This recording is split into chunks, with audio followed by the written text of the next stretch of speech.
At just 18 years old, BYU and 6'9" Euro combo guard Egor Demin has excited a lot of draft analysts early in this 2025 cycle. As far as mock drafts go, he's been in just about every top 10 you can find, with him reaching even as high as 3rd overall at times, which is even more impressive considering how loaded this class has been said to be. Although he hasn't displayed the insane athleticism and flashy superstar upside that most highly touted prospects show, what I think is really working in Egor Demin's favor is his feel for the game and a recently upgraded Euroball pedigree. Coming out of the Real Madrid system, he appears to be another one of these big Euro guards that bring an unconventional yet effective style of play to the league. And I bring all this up to say that I do also, in fact, think Demin is an easy lottery selection for any team in this upcoming draft and has a chance to be a valuable NBA player going forward. And before getting injured a few weeks ago, he was posting averages of 13.3 points, 4.6 rebounds, and an impressive 5.8 assists per game while shooting 50% from the field, 39 from 3, and 68 from the line. Now, I don't mean to completely knock him in this video, but I will say that I'm not as convinced with him as other scouts might be. His stats have been trending downwards as he's begun to play with better competition, and so I think I'm a little bit skeptical of how he might perform when it comes to conference play. And so what I'd really like to see with him going forward to really shape my final opinion of him come June is how he performs coming back from this injury. And so with that being said, let's get into some of the film and talk about my praises as well as my criticisms of Egor Demin as a prospect. So Egor's hallmark skill has to be his playmaking, and with over 5.8 assists per game, it puts him in around the top 30 in Division I basketball. And so the numbers definitely back up his high playmaking acumen. And he puts a lot of velocity on his passes and is great at working the angles to get an unexpected assist. He's excellent at passing on the run, particularly using one-handed skip passes to find an open shooter. He'll throw these skip passes, like I said, on the run, going down the wing to the corner. He'll find players at any point on the floor, kind of swings it over his shoulder, which is a little bit risky. I would consider them to be so. And I would say also he's prone to turn them over on these occasions, but I'm led to believe with better spacing in the NBA, he might find greater success on these passes, and it's something I'm excited to see him continue to develop. Especially with the heavy screening and heavy motion offense that BYU runs, I feel like he'll be better prepared for the NBA than if he had a post-centric D1 team as well, so I think he's getting valuable reps that will only continue to help him going forward.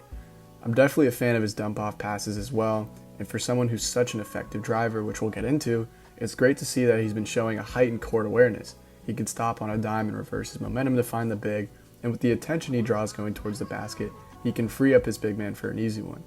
And as far as his turnovers go, I think his loose handle and occasional lack of awareness leads to some bad moments and transition buckets for the other team, which I think are pretty disastrous when you're considering Egor Demin as potentially a lead guard.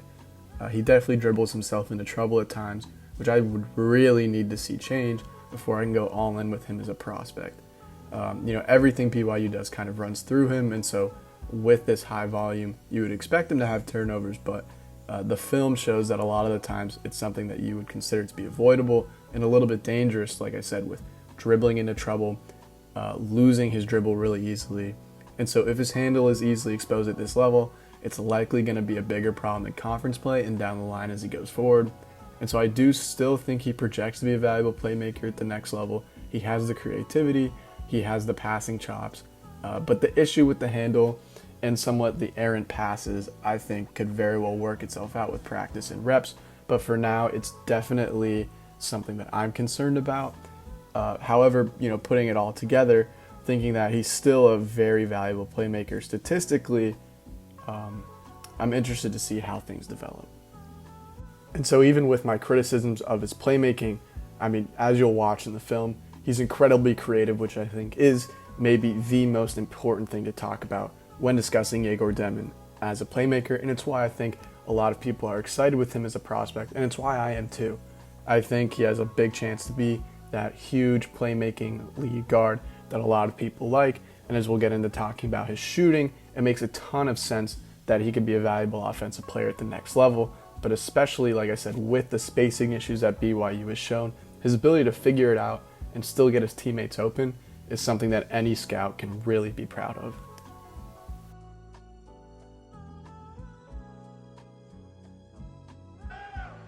Spencer's going to visit with Kevin Young here when we arrive at the break. Be interesting to Interested to get his take on this first half. He's calling out to Demin. Nell deep in the corner. Caleb Matthews knocks down the shot. They head to Baker. He'll answer back.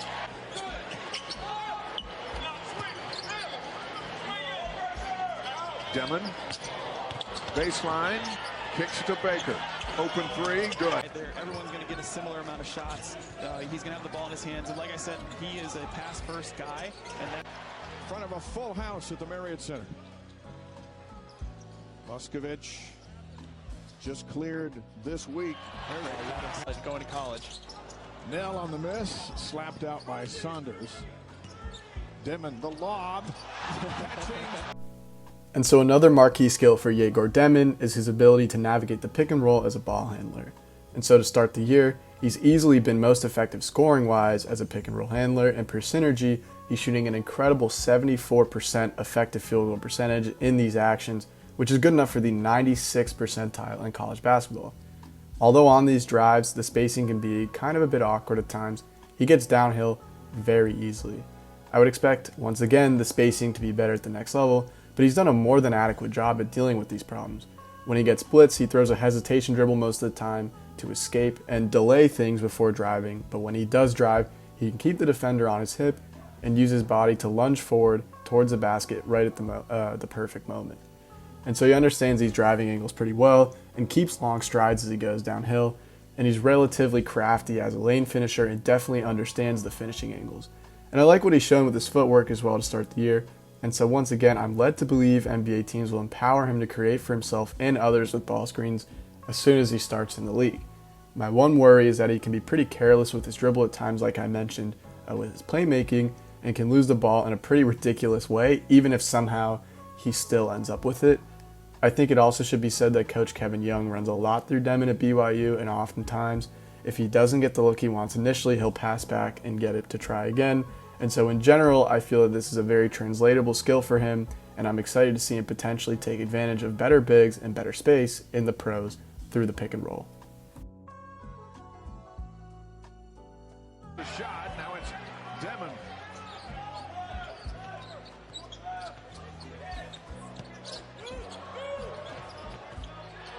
Push by Pickens. The officials are letting them play here tonight. Demin left open for three. Knocking down these shots has just given UC Riverside energy. Like they're playing with great passion still. Demin. Like some BYU 23-11. First round of the NCAA tournament, 10-8, really surprised everybody in the Big 12. And he is actually hedging. So if they get around that hedge, it creates a 2-on-1 situation on the backside, and that's what happened there. Coming from low. The help's coming low. I'm going to get it to my post player. The help's coming from the outside. I'm going to kick it to the outside.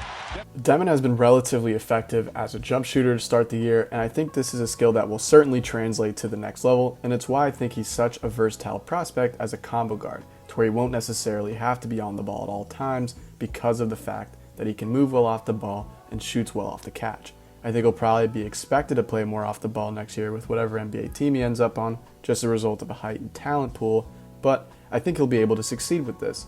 His shot is refined well and has great mechanics, and he can spot up relatively quickly and from deep as well. And to start the year, he's been in the 93rd percentile for catch-and-shoot jumpers, shooting 48% from deep on these starts. He does well moving without the ball and holds space well, and down the line, I think it could be interesting to see more of him become a screener as well, because given his size, I think there's some great concepts in the pros that could make use of him in guard-to-guard screening sets. He sometimes likes to step into shots, which I think will probably have to change down the line, but I think I'd like to see him take shots a little more quickly, even though it's not necessarily a big issue, because he understands timing pretty well. As far as shooting off the dribble goes, though, he definitely has a lot of room for improvement, and this is something that I think would help his ceiling when it comes to draft projections. At just 22% shooting on low volume, I'm a little worried about his self-creation from the perimeter, and especially considering that BYU has played a very weak non-conference schedule, he's going to have to prove himself here when it comes to the shot creation. And when he comes back from injury, I think this is what it's going to have to take for him to beat out guys like Kasparis Yakachonis or Trey Johnson when people are considering who would be a ball-dominant offensive production type of player when it comes to scoring. But that is to say, they rely on him a lot to make shots for himself, and so his lack of capabilities leads him to take what I would call a hero shot, and given his strong shooting, I would suppose he could get to a point where he consistently makes them to some degree. And while he does have effective moves like the sidestep and the step back that serve him well, his lack of ball control concerns me once again, and I do think his shot IQ could use some work, which is likely to improve with age and experience, but once again, we don't really know what they're telling him at BYU. And so despite his shortcomings here though, I think his jumper is good enough to make him a valuable prospect and one that people will value. And if you could put it all together with the self-creation part, I would expect him to be someone any NBA team would love to have, because these types of players come at a premium. And so if you combine his height with his hyper-effective pick-and-roll acumen, you would guess correctly that Egor Demin has been an excellent rim finisher to start his college career. He's in the 96th percentile for shooting around the basket at an almost incredible 80% pure field goal percentage. He has great patience and feel for space and angles like I was saying, and he's an adaptive mid-air finisher as well, which you love to see, especially when you're looking at someone who doesn't have the highest vertical. And although he doesn't jump out of the gym, he has great hang time. He uses his body extremely well to create separation, and at 6'9", he can go over most guards and hold his own against opposing bigs as well when it comes to the verticality of contests. What I like about Egor as a driver especially is that he takes somewhat unconventional routes to the rim, and he doesn't necessarily take a line drive to the basket, which allows him to use that length and finish around smaller defenders. This creativity will definitely continue to help him find success going forward, and I'm interested to see how the Big 12 tries to game plan around him when it comes to rim finishing. Gets blocked. You have to play your game and play patiently. Demin's going all the way in. So there you go. Demin into the lane. Oh! And knocking down these shots has just given UC Riverside energy. Like they're playing with great passion still. Demin. Now Demin. Gets blocked. You have to play your game and play patiently. Demin's going all the way in. Great way to start the season. Demin all the way in. Super aggressive in him. It's awesome to see what he did. There is a steal. Look at this. He's going to throw it off the backboard. No, he didn't. He took this. And given his great measurables, you would project Egor Demin to be an impact defender, and while he hasn't been a negative, he hasn't necessarily been impressive either. He tends to get beaten on drives relatively easily, and his lack of lateral quickness will only continue to be a problem for him. However, his biggest issue has been screen navigation and court awareness. Too frequently is Egor Demin getting stuck on screens or getting sucked into the paint where he has to scramble just to get a solid contest on a jump shooter. And so with this in mind, I wonder how BYU's tendency to switch everything affects the frequent miscommunications, and I wonder how much can be attributed to Egor. His contest mechanics are pretty strange as well, which I would expect to change pretty quickly, but it might not be all that important, to be honest. At times he can be an active rebounder and a crasher as well, which might be a part of the BYU game plan, but at 6'9", he'll definitely be positive on the glass going forward. And as far as numbers go, the Synergy database hasn't really tagged his defensive plays all that well, but it claims he's a dead average defender, an 86th percentile for rim defending. Overall though, I definitely think it's somewhat of a weak point for him, but I don't think it takes all too much away from him as a prospect. He's not going to be that lockdown defensive stopper, but I think he'll definitely be able to hold his own going forward. At least I would hope.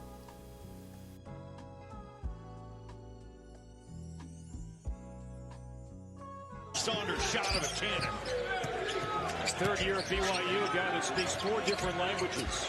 And now Breakfield with the left hand missed the step back. A rare second chance opportunity for either team. Murray with 5. In the paint, in trouble. The force hit the side of the show. Gets a screen. Now Payne driving on Demin. Swatted away. That's why he's such a high-level prospect. And combine his ability to shoot from deep or drive and his great court vision and sense. Tatum. The phrase, you guys have to talk to each other defensively at least 8 times in that last huddle. Really emotional as a 3 goes up from the Vandals and is missed. But he just reminded his guys. His career high. And he was shooting just like he is tonight. And there's the... As he comes on the baseline and knows that Baker's sitting opposite, and if he's open, he'll knock that down every time. Now Pollard will challenge Demin. group of 5 for BYU. You got Mali, Serbia, and Moscow represented. Truly worldwide. It's amazing. Shot clock is at 6. Fangvemi's going to have to go up. Pass it into the corner for an open 3. Tapped. And so thinking about what we've seen from Egor Demin so far, it's clear that he has the polish and the pedigree of a high-level Euro prospect. And with great numbers with the Real Madrid under-18 tournaments last year to now having an exciting start to the season with BYU, it's clear that Demin's strong suits are strong playmaking, creative decision-making, and a mastery of the pick and roll tied in with a quality jumper, and these are all things that are going to help him when it comes draft time. And on the other end, a tendency towards turning the ball over, poor defensive awareness and effort, and a lack of a strong handle are definitely things to worry about for a big guard, and anyone who might have to have the ball in their hands more likely than not going pro. Considering his entire body of work though, I think that he would be worth a high lottery selection in pretty much any draft. He's really a prospect that a lot of teams can get excited about given his versatility. And so while we're only about halfway through this college basketball season, I don't really have a distinct ranking for him, and I haven't, to be honest, looked fully at this class, so I wouldn't know where he falls. But given that last year was a relatively weak draft, I could have seen him getting selected second by the Wizards and at any point beyond. I think if he was in last year's draft as he currently stands, he would definitely be one of those top guys. And I think Atlanta probably still would have gone with Zachary Reese's share more than likely, but given that Demin could have gone at any other point, like I said, I think he would be regarded as a high prospect in this year's draft, although the location is yet to be determined.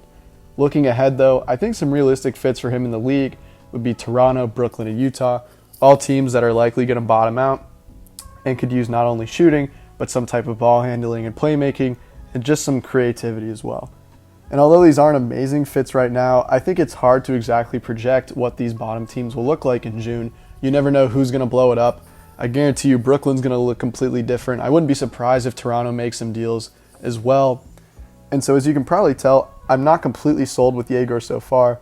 So I think conference play coming into March will play a heavy role in my personal evaluation, and as well as those of scouts around the league as well. I mean, he hasn't really played tough competition yet, so it's hard to gauge exactly what is him just beating up on worse teams and what might actually be valuable basketball acumen.